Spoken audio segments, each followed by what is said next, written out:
Passport file বন্ধ করেছেন, কিন্তু ফাইল ক্লোজার যে লেটার সেটা পোস্ট অফিস বা ইমেলের মাধ্যমে পাঠাতে পাননি, সেক্ষেত্রে তোমরা কি করবে? এটা কিন্তু খুবই একটি গুরুত্বপূর্ণ বিষয়। তার কারণ পাসপোর্টের নিয়ম অনুযায়ী কোনো ব্যক্তির নামে যদি একাধিক পাসপোর্টের ফাইল জেনারেট হয়ে থাকে, সেক্ষেত্রে যেটা সঠিক ফাইল সেটা বাদে বাদবাকি সবগুলো কিন্তু ক্লোজ করতে হবে।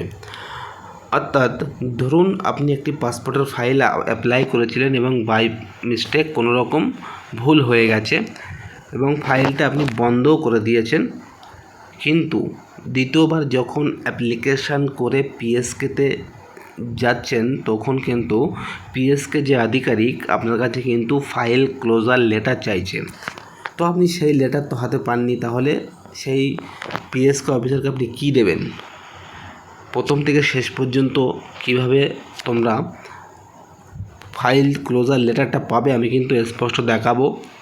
তো চলো ভিডিওটি শুরু করা যাক। হ্যালো গাইজ, আপনারা দেখছেন নিউজ কোয়ারি ইউটিউব চ্যানেল। আমার চ্যানেলে নতুন দর্শক হয়ে থাকলে প্লিজ দয়া করে চ্যানেলটা সাবস্ক্রাইব করবে এবং পাশে থাকা বেল আইকনটি ক্লিক করে অল নোটিফিকেশানটি অন করে রাখবে। এরকম গুরুত্বপূর্ণ নোটিফিকেশান সবার প্রথমে তোমার ফোনে আপডেট পাওয়ার জন্য। তো চলো ভিডিওটি শুরু করি।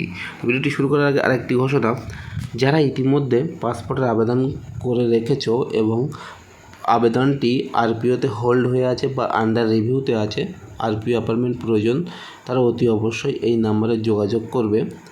তো আমাদের কিন্তু যে আরপিও অ্যাপয়েন্টমেন্টটা গ্যারান্টি সহকারে বুকিং করে দেওয়া হবে। অর্থাৎ নাম্বারটি কিন্তু 9734332547, এই নাম্বারে কিন্তু অতি অবশ্যই তোমরা যোগাযোগ করবে আরপিও অ্যাপয়েন্টমেন্ট বুকিং করার জন্য। চলো ভিডিওটি শুরু করি। একটি মেল কিন্তু খুবই গুরুত্বপূর্ণ ভূমিকা রাখে। যদি সেই মেলটি সঠিকভাবে আমরা লিখে পাঠাতে পারি। আগেকার দিনে যেমন চিঠি লিখে বার্তা পাঠানো হতো, এখন কিন্তু আধুনিক যুগে কিন্তু মেলের মাধ্যমে আমরা বার্তা পাঠাই। ঠিক তেমনই যদি পাসপোর্টের ফাইল তোমরা ক্লোজ করতে চাও, তাহলে কিন্তু সঠিকভাবে যদি তোমরা মেল করো, তাহলে কিন্তু বাড়িতে বসে তোমাদের পাসপোর্ট ফাইলটি বন্ধ করে দেবে। এবং বন্ধ করে দেওয়ার পর যদি পাসপোর্ট ফাইল ক্লোজার লেটারটা তোমাদের প্রয়োজন হয়, সেটাও কিন্তু মেলের মাধ্যমে সম্ভব। আমি কিন্তু স্পষ্ট প্রমাণ সহ দেখাবো। তো এখানে কিন্তু একটি ব্যক্তির পাসপোর্টের বিবরণ তোমরা দেখতে পাচ্ছ, আমি শো করে রেখেছি। এখানে কিন্তু ফাইল নাম্বার আছে, জন্ম তারিখ আছে, এখানে কিন্তু নাম আছে নর্মাল, কবে অ্যাপ্লাই করেছিল 2/7/2024, এবং এই ব্যক্তি কিন্তু আমার সেই একই রকম পদ্ধতি অবলম্বন করে ফাইলটি কিন্তু ক্লোজ করেছে। দেখতে পাচ্ছ এখানে কিন্তু লেখা আছে, this file has been close and no further process will be done on the passport application. অর্থাৎ এই যে ব্যক্তির কিন্তু এই ফাইলটা কিন্তু অটোমেটিক্যালি ক্লোজ করে দিয়েছে, ঠিক আছে। অর্থাৎ কিন্তু এ ব্যক্তি যখন দ্বিতীয়বার পাসপোর্টের আবেদন করেছে এবং যে পিএসকেতে অ্যাপয়েন্টমেন্ট নিয়েছে, সেই পিএসকে আধিকারিক কিন্তু এই ব্যক্তিকে ফিরিয়ে দিয়েছে passport previous file closure letter নিয়ে আসার জন্য।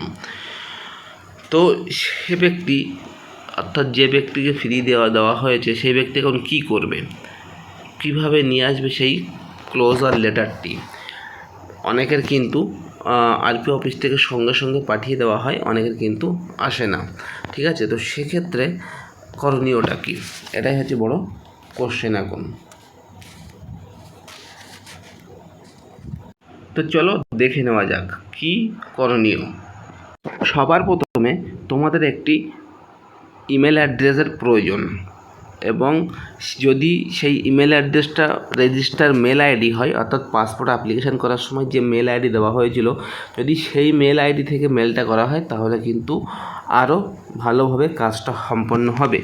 তাও যদি না থাকে, তাহলে যে কোনো একটি মেল থেকে তোমরা কিন্তু মেল করতে হবে। তো তার জন্য তোমাদের কী করতে হবে, এখান থেকে সরাসরি এখানে যে কম্পোজ অপশান আছে, এখানে কিন্তু তোমাদের ক্লিক করতে হবে। ক্লিক করার পর তোমাদের সামনে এরকম একটি অপশান আসবে।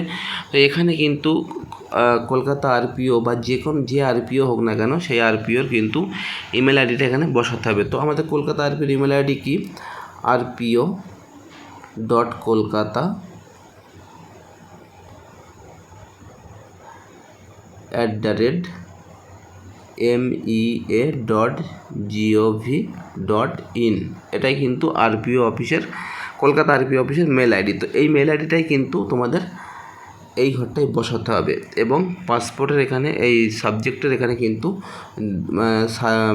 Passport file closure letter request বলে লিখতে হবে এবং এখানে কিন্তু তোমাদের ডেসক্রিপশান লিখতে হবে। তো আমি কীরকমভাবে লিখেছি চলো তোমাদের দেখিয়ে দিচ্ছি।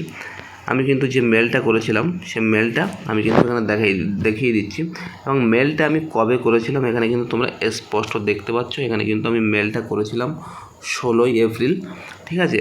তো আমি কি মেল করেছিলাম, তো তোমরা কিন্তু সেই জায়গাটায় লিখবে সাবজেক্টে যায় দেখো, এখানে কিন্তু আমি দেখিয়ে দিচ্ছি, লিখেছি ফাইল ক্লোজার লেটার রিকোয়েস্ট। তারপরে সে ডেসক্রিপশনে এসে লিখতে হবে স্যার আই অ্যাম বলে তোমার নাম, ফাদার্স নেম, গ্রামের নাম, পোস্ট অফিসের নাম, পুলিশ স্টেশনের নাম, থানার নাম, ডিস্ট্রিক্টের নাম, পিনকোড, এগুলো কিন্তু তোমরা বসিয়ে নেবে একে একে। তারপরে এখানে লিখবে, দেখো আমি লিখেছি মাই humble request is that I have close on of my passport file at the regional passport office. Currently the status of the file is showing close, but I did not receive the closing letter through the registered mail ID or passport office, post office. If you kindly send the file closure letter to the registered mail ID or post office, I will be forever grateful to you. অর্থাৎ আমি কিন্তু আমার ভাষায় এটা লিখেছি, তোমাদের যদি এর থেকে ভালো ভাষা থেকে থাকে তাহলে কিন্তু তোমরা সেই ভাষাতেই লিখে সেন্ড করে দেবে। তারপরে তারা কি ফিডব্যাক দিয়েছে আমার এই লেটারের এগেনস্টে আমি দেখিয়ে দিচ্ছি। দেখো বন্ধুরা, এখানে কিন্তু 17 তারিখে তারা আর রিপ্লাই দিয়েছে। রিপ্লাই কী দিয়েছে এখানে কিন্তু রিপ্লাই স্পষ্ট লেখা আছে, তোমরা দেখলেও কিন্তু বুঝতে পারবে। লেখা আছে file closure letter has already been dispose on, এখানে কত তারিখ, 16/4/2025, অর্থাৎ আমি কিন্তু মেলটা 16 তারিখেই করেছিলাম।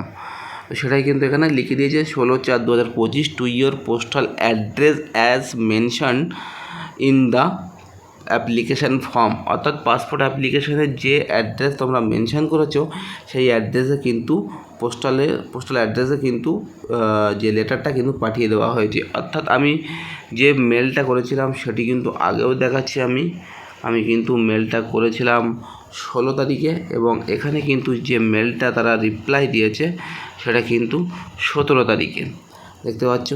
তো এরকমভাবে কিন্তু মানে তোমাদের যে ফাইল ক্লোজ করেছো এবং দ্বিতীয়বার ফাইল তৈরি করতে গিয়ে অসুবিধায় পড়েছো, ফাইল ক্লোজার লেটার চাইছে পিএসকে অফিসার, তোমরা কিন্তু এরকমভাবে তোমাদের যে প্রিভিয়াস ফাইল ক্লোজার লেটারটা বাড়িতে নিয়ে আসতে পারবে বা মেলের মাধ্যমে সফট কপি কিন্তু তোমরা মেল থেকে ডাউনলোড করতে পারবে। তো অর্থাৎ অবশ্যই যারা এরকম সমস্যায় আছো তারা কিন্তু এই ট্রিকটা অ্যাপ্লাই করবে, অবশ্যই কিন্তু তোমাদের কাজে আসবে। তো চলো ভিডিওটি এই পর্যন্ত। ভিডিওটি যদি ভালো লেগে থাকে লাইক করবে, কমেন্ট করবে, শেয়ার করবে। আর আমার চ্যানেলে নতুন দর্শক হয়ে থাকলে দয়া করে চ্যানেলটা সাবস্ক্রাইব করে আমাকে সাপোর্ট করবে। দেখা হবে পরের ভিডিওতে। আবারও যাবার আগে সেই একই ঘোষণা, যারা আরপিও অফিসের অ্যাপয়েন্টমেন্ট বুক করতে চাও তারা